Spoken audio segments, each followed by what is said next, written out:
Nah, tahun 2025 itu bukan hanya tahun biasa saja, tapi ini adalah tahun transformasi secara besar-besaran, say. Nah, dalam video ini kita akan melihat apakah yang akan terjadi di tahun ini dari berbagai sudut pandang, mulai dari numerologi, astrologi, spirituality, dan juga tren ekonomi sampai teknologi terbaru, dan ada sedikit versi dari konspirasi teori. Maksudnya biar membumi gitu ya, dan biar merasa nyata gitu. So, stay tune karena aku akan membahasnya secara mendalam dan sudah pasti akan membuka wawasanmu. You're listening kuncihidup.com, where you'll find the keys to life. I hope someone finds this. The event wasn't just one thing. It was a slow creep. No one said or did anything to stop them. It's our memory they want to wipe out. This year, 72% of the world is under authoritarian rule. We're now in a democratic recession, and it's endemic in Europe, in the United States, India, the Philippines. Minorities silenced, dissenters arrested, social media cooperative. We are worth more when we are addicted, polarized, and disinformed than if we are living, breathing, free citizens.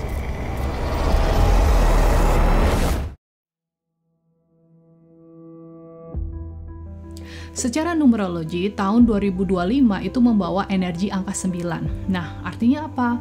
Jadi, angka 9 itu kan melambangkan sesuatu yang bersifat selesai gitu ya, atau penyelesaian dari sebuah siklus yang lama dan juga persiapan untuk memulai sesuatu yang baru. Dari 9 kan ke 0 kan, berarti dimulai lagi gitu kan.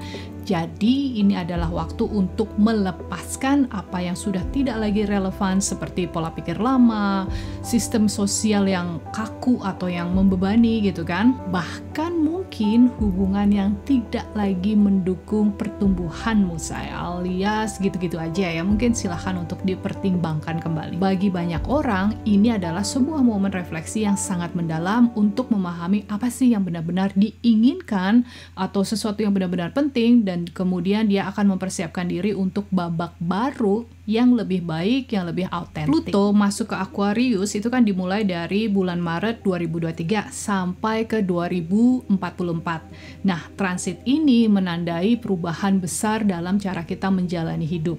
Nah, Aquarius itu kan adalah zodiak yang membawa kita sesuatu yang bersifat inovasi atau energi inovasi, bersifat kebebasan alias rebel, dan juga kolaborasi. Jadi, tahun 2025 itu adalah tahun di mana teknologi seperti blockchain itu akan mulai mengubah sistem keuangan secara tradisional ya. Jadi, sudah pasti akan beda lagi lah jalurnya ke sana. Nah, kita juga akan melihat percepatan inovasi seperti eksplorasi dimensi baru, miniaturisasi teknologi, dan juga solusi yang berkelanjutan untuk berbagai masalah secara global. Saat kita berbicara tentang dimensi baru, kita itu kan sebenarnya tidak hanya membahas tentang ruang fisik aja ya, seperti eksplorasi ruang angkasa, si Elon Musk pergi ke Mars gitu ya. Tetapi ini juga mencakup dimensi dari kesadaran, misalnya dimensi informasi dan juga dunia virtual. Misalnya, banyak dari kita mungkin sudah mulai memahami bahwa informasi yang kita anggap benar selama ini ya, oh itu yang kebenaran, Google aja gitu ya. Bisa jadi ternyata informasi itu kurang lengkap atau bahkan sangat keliru. Nah, di era ini pemahaman baru itu akan mulai muncul melalui jalur yang lebih beragam dan juga tidak lagi tergantung pada arus utama.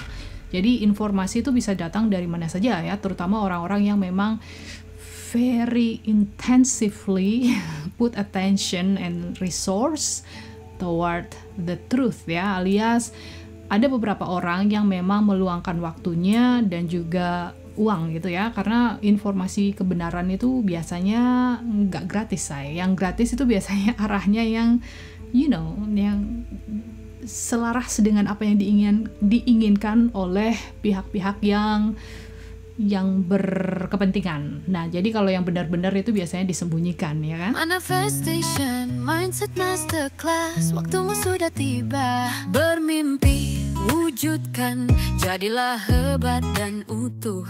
Pikiranmu kunci, tak ada yang tertutup.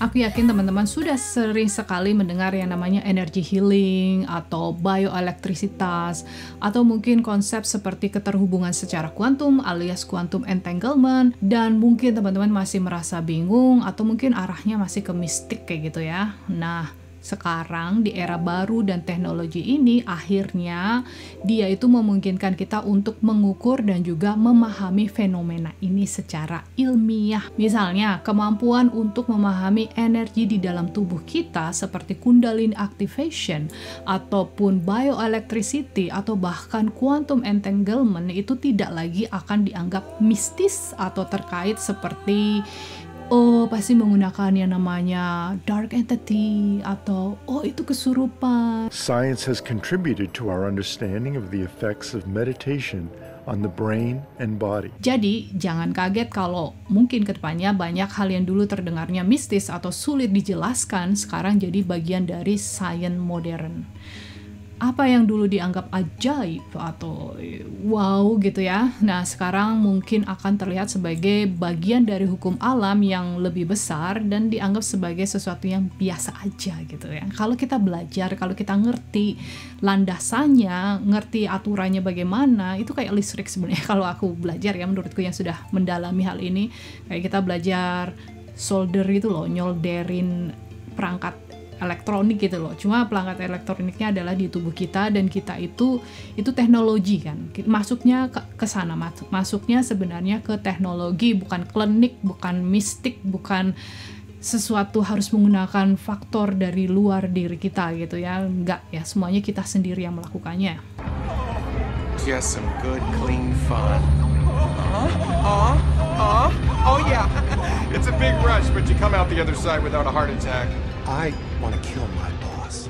Nah, sekarang kita akan membahas seputar virtual reality. Jadi, inovasi di dalam realitas virtual alias VR dan juga realitas tambahan alias AR itu akan mempercepat eksplorasi dimensi digital. Bayangkan sebuah dunia di mana kamu itu tidak lagi hanya melihat ataupun membaca sebuah informasi, tetapi kamu bisa masuk ke dalamnya. Nah, VR itu akan memungkinkan manusia untuk menjelajahi ruang yang baru yang diciptakan oleh teknologi ini, dari mulai misalnya simulasi sejarah atau mungkin visuali kreatif atau mungkin jalan-jalan gitu ya. Nah, yang pasti dimensi digital ini juga akan mendukung pengembangan komunitas global yang lebih kolaboratif, lebih kayak terhubung kayak gitu. Kemudian di dalam dunia maya ini, batasan geografis itu biasanya akan benar-benar menghilang gitu ya. Rasanya kita kayak satu kesatuan aja. Dan kita bisa terhubung dengan cara yang jauh lebih imersif daripada platform media sosial yang saat ini kita gunakan setiap hari untuk escape, untuk terhubung, dan lain sebagainya.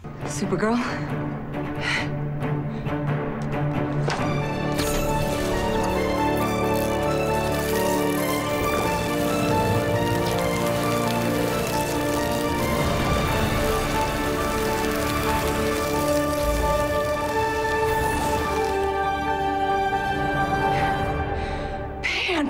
Miniaturisasi teknologi itu kan bukan hanya tentang membuat sesuatu ya, sebuah perangkat itu jadi kecil banget atau lebih kecil lagi gitu ya.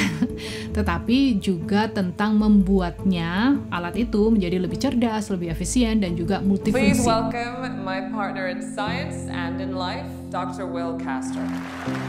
The path to building superintelligence requires us to unlock the most fundamental secrets of the universe.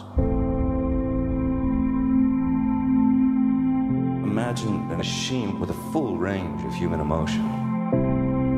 Its analytical power will be greater than the collective intelligence of every person in the history of the world. Sekarang kita akan ambil contoh teknologi nano ya, atau robot nano yang dapat dimasukkan ke dalam tubuh manusia untuk memperbaiki jaringan yang rusak, menyampaikan atau mengantarkan obat secara langsung ke lokasi tertentu misalnya, atau bahkan membersihkan penyumbatan arteri. Ini kan yang dipasarkan begitu ya, ceritanya yang bagus-bagus dulu gitu ya. Nah, karena kita hidup di dalam dunia yang duality, jadi versi dark dari nanoteknologi ini juga ada, say. Dan aku nggak akan menjelaskan secara terbuka di sini, udah terjadi juga gitu ya. Silahkan untuk meluangkan waktu dan juga mencari informasi yang lebih dalam lagi di area ini. Ada di makananmu juga, ada di mana-mana. This right here is what's known as an ingredients label. It's legally required to be printed on the packaging of food items. And if you happen to be one of those people who stands in the aisles at the supermarket looking for the names of ingredients that you can't pronounce and therefore you don't want to ingest into your body, well, then you've most likely come across the names of several ingredients that, perhaps unbeknownst to you, are actually made using nanotechnology. Jadi Saturn atau Saturnus, ya, dia itu kan akan berada di Pisces sampai tahun 2026 ya. Nah, dia itu akan membawa fokus pada pembubaran keyakinan lama yang tidak lagi relevan. Jadi kita akan melihat banyak sekali orang itu mulai mencari sesuatu yang lain gitu ya, alias spiritual yang lebih personal daripada dogma atau tradisi lama ataupun yang kita sebut sebagai agama ya. Nah, ini adalah satu-satunya waktu di mana banyak dari kita semua itu akan merasa terpanggil untuk menemukan makna yang lebih dalam lagi tentang apa sih universe ini, apa sih segalanya gitu ya. Jadi keyakinan lama itu akan berubah seperti kayak kita pakai baju yang kekecilan dan gak lagi nyaman dipakai dan akan membatasi gerakan kita. Dan kita juga udah kayaknya gak cocok lagi dengan siapa diriku sekarang kayak gitu ya. Misalnya ada kepercayaan bahwa kita itu hidup sepenuhnya ditentukan oleh takdir gitu ya, oleh nasib, tanpa ada ruang untuk berusaha melakukan perubahan karena itu namanya kamu mendahului Tuhan atau kamu mendahului takdir misalnya. Nah, dengan Saturn di Pisces, banyak dari kita itu akan mulai bertanya, apakah ini benar? Yakin gitu kan? Apakah saya hanya mengikuti tradisi tanpa memahami maknanya? Sebenarnya artinya apa sih? Yang benar itu bagaimana sih? Nah, pokoknya banyak dari kita akan mulai ke arahnya ke sana. Nah, kemudian Pisces itu adalah tanda spiritualitas dan juga intuisi. Jadi ini adalah waktu di mana kita mulai mencari hubungan yang lebih kayak langsung dengan sang pencipta atau alam semesta. Pokoknya bukan cerita-cerita doang, bukan dogma-dogma aja ya, tapi benar-benar ingin dirasakan. Rasanya gimana sih yang namanya terhubung itu, seperti apa sih rasanya? Apa sih pengalamannya itu, kayak apa sih kayak gitu. Pokoknya kita maunya ke arah yang ke sana, lebih nyata, lebih dirasakan, lebih di-experience. You can't change someone's worldview. Yeah, and that's not my job. I'm here to only help the people who kind of want to go deeper into consciousness, into God. It's hard enough when someone really, really wants to grow into God, into truth. It's already hard enough, you know. And those people, they get the most high. They just jump around and go, oh my God, it's real, it's real. You know, spirit is real. And when you're waving your hand over somebody's body, what's happening in that moment? I don't know. It just does. It just does. Nah, ini bukan berarti kita semua akan berbondong-bondong meninggalkan agama ataupun tradisi secara sepenuhnya gitu. Tapi lebih ke kita itu menemukan makna yang lebih personal seputar hal itu. Misalnya ya, seseorang yang sebelumnya hanya berdoa secara rutin untuk mengikuti tradisi atau aturan keluarganya biar nggak dimarahin, biar nggak dosa misalnya. Nah, sekarang mungkin mulai akan melakukannya karena tahu manfaatnya, itu satu. Terus mungkin akan dikombinasikan dengan hal yang lain, misalnya meditasi, untuk bisa merasakan kedamaian yang nyata gitu ya, kedamaian batin. Mungkin dari sana dia mulai ngeh gitu, apa yang spiritual pelajari, maksudnya hal-hal spiritual yang dia pelajari mungkin akan dibawakan kembali ke apa yang dia mengerti seputar agamanya, dan mungkin mulai akan okay, make sense. I'll keep it or not gitu loh. Intinya kamu mulai memiliki kemampuan untuk seperti itu, untuk lebih freedom lah, lebih merdeka, lebih mana yang baik buat aku secara personal. Bukan lagi melakukannya karena takut, karena dogma gitu ya, tapi lebih karena I did it because I know it's good for me. Pembubaran keyakinan lama ini biasanya kan tidak mudah ya. Jadi banyak dari kita semua mungkin akan merasa kayak bingung, atau mungkin bahkan merasa kayak takut. Takut kehilangan pegangan, takut salah jalan, takut. Nah, tapi Saturn di Pisces itu kan mengajarkan bahwa rasa kehilangan ini sebenarnya adalah peluang untuk menemukan sesuatu yang lebih bermakna. Saat kita melepaskan yang lama, kita akan memberikan ruang untuk kebijaksanaan dan juga pemahaman baru. Prinsipnya selalu seperti itu, say. Sekarang kita akan bahas seputar material. Jadi Jupiter di Taurus itu adalah tentang menikmati hasil dari benih yang sudah lama kita tanam sebelumnya, say. Pokoknya kamu sudah bekerja keras, sudah menanam dedikasi, atau menginvestasikan energi dalam sebuah proyek yang besar, ini adalah saatnya kamu akan melihat hasilnya. Yeay, congratulations. Nah, tidak hanya dalam bentuk uang ataupun kesuksesan secara profesional, tetapi juga kepuasan batin ya. Inner selfmu itu merasa kayaknya ya, thank you, this is what I need.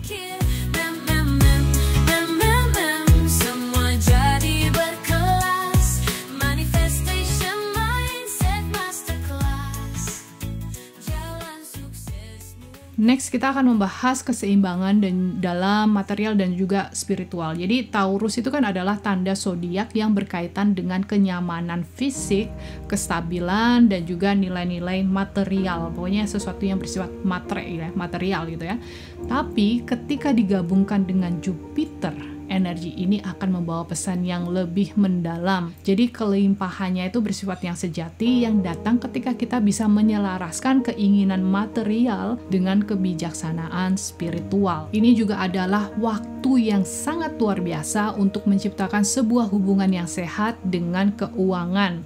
Bukan hanya untuk mengejar kekayaan, untuk menjadi kaya kayak gitu ya. Tapi kita diajak untuk melihat uang itu sebagai alat yang akan membantu kita menjalani kehidupan yang lebih bermakna. Mungkin kamu mulai akan belajar seputar investasi misalnya, atau mempelajari aset digital, atau bahkan menyusun rencana keuangan jangka panjang. Nah, aku akan membahas sedikit, mungkin agak melenceng di area ini. Biasanya untuk seseorang yang belum berada di sisi atau di level kaya kayak gitu ya, biasanya gini, karena aku pernah di bawah gitu ya, yang gajiku 1,5 juta per bulan. Nah, kalau aku berpikir seseorang yang kaya, itu artinya di zamanku itu ya, di waktu aku posisinya di bawah itu artinya aku bisa berbelanja atau menggunakan kekayaanku, uang gitu ya, untuk membeli sesuatu yang dulu hanya aku pandangi saja gitu, atau aku inginin tapi nggak mampu beli gitu ya. Betul, memang awal-awal pasti dilakukan, aku sendiri melakukan kebodohan itu ya, karena ya itu tadi ya, memang jalurnya begitu. Orang nggak pernah makan enak, dapat duit banyak ya makan enak dong ya kan, ngerasain makan enak kayak apa sih, sampai akhirnya kamu bakalan bosen, kamu bakalan whatever. Nih ya, jadi kita akan lebih masuk ke next level. Biasanya kita lebih sederhana, kita nggak akan berfoya-foya lagi, kita hanya akan mengeluarkannya untuk sesuatu yang bermakna, itu satu. Yang kedua, kita akan berpikir jangka panjang. Ups. Pokoknya jangka panjang sekali gitu ya. Jadi duitnya itu daripada kita hanya untuk kenikmatan sesaat atau untuk biar dapat validasi, kita mikirnya lebih baik dialokasikan untuk sesuatu yang bersifat dalam jangka panjang. Aku nggak harus bekerja gitu loh, ngerti ya? Jadi kayak untuk dipekerjakan lah. Dan kalau teman-teman membaca, aku lupa nama bukunya, mungkin aku tulis aja nanti di samping. Basically itu tentang miliuner di Amerika lah ya. Mereka itu hidupnya sederhana banget, say. Aku ngerti di Indonesia itu kalau istilah miliuner gitu ya, orang yang punya uang di atas $1 juta itu berapa dirupiahkan lah, terserah lah, 15M mungkin, entahlah ya. Nah, pokoknya mereka berpikirnya itu yang wah gitu. Enggak, mereka hidupnya sederhana sekali, hidup di dalam rumah yang sederhana, naik mobil yang sederhana. Bahkan Jeff Bezos yang sudah bilioner, dia aja masih naik mobil Honda apalah ya, mobil biasa gitu. According to my calculations, you yourself are worth somewhere in the vicinity of $9 or $10 billion today. I only say that because I've got a follow-up question. Okay. What's with the Honda? This is a perfectly good car. Dan memang seperti itu. Jadi biasanya orang di posisi ini, mereka itu akan berpikir bahwa gimana caranya uang itu tidak hanya untuk kepuasan dirinya sendiri. Mereka berpikirnya lebih besar dari dirinya sendiri gitu ya. Ini aku maksudkan bigger than yourself, lebih besar dari dirimu sendiri. Itu artinya siapa?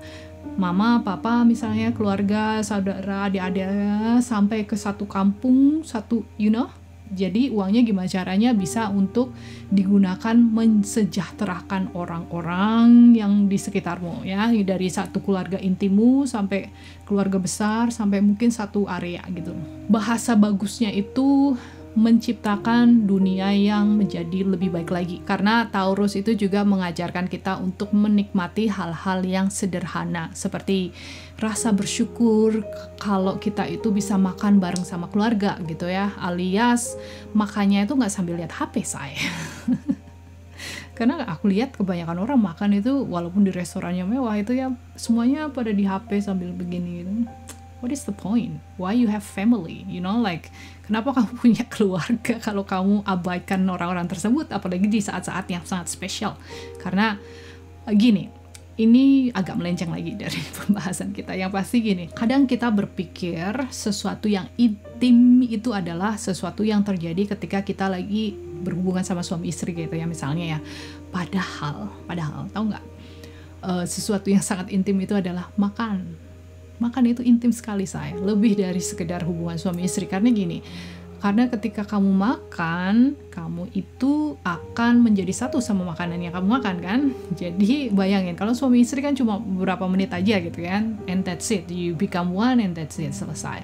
Tapi sama makananmu itu kamu melt into one gitu ya. Dia akan menjadi sumber kekuatanmu mungkin, atau mungkin akan healing organ-organmu, atau entahlah, dia yang pasti dia akan masuk ke dalam tubuhmu dan menjadi bagian dari dirimu ya istilahnya. Nah, sayangnya kita itu tidak pernah memberikan atensi yang sangat yang seharusnya gitu, yang baik gitu. So back again to you guys, maksudku di sini adalah nikmatilah saat-saat kamu bersama keluargamu itu satu, yang kedua itu nikmati waktu makan, karena itu satu-satunya yang lebih intim dari berhubungan badan, karena makananmu itu akan menjadi dirimu gitu ya. Jadi sambutlah gitu loh, disambut bener-bener gitu, dilihat dan diresapi sebelum dia become one with you.